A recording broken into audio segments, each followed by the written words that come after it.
This is the RunSafe Security Minute. We're here to provide 1-minute security briefs. Today's question is, Kelli, what are the differences between a build time SBOM and a binary-based SBOM? In essence, a build time software bill of materials, or SBOM, is one generated during compilation of a particular target, whereas a binary-based SBOM is one that is generated through retroactive analysis of a pre-built binary. So that's really cool. But, what does that actually mean to someone interested in cataloging what goes into their software? Binary-based SBOMs are convenient, super convenient, especially in scenarios where you don't have access to the full source or you're working with legacy packages, things where you need to look at it after the fact. However, because software is generally built with a focus on excluding what isn't necessary for successful execution, a lot of information particularly beneficial to SBOMs is often lost. That includes things like version information or dependency tree mapping, that stuff.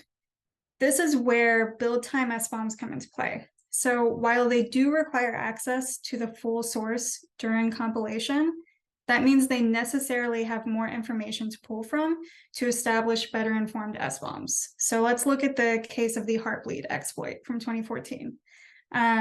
This is an exploit that affects specifically the 1.0.1 version of OpenSSL, and even more specifically before the 1.0.1G version.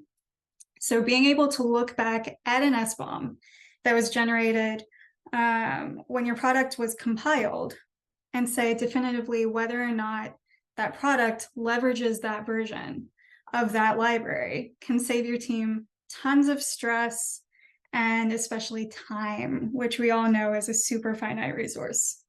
Now with the dependency behavior, let's also say, in this case, OpenSSL was only included as the result of another intermediate dependency. Due to the dependency tree mapped out by the SBOM, the team can quickly identify where it was introduced and where to make updates in the most efficient way possible. Otherwise, they might have had to do some digging into the code base, or more likely refer to that one person who's the resident product expert, because there is always one. So in short, both methods of SBOM generation have their place, but if you're looking for the most informative SBOM possible, at build time is the way to go.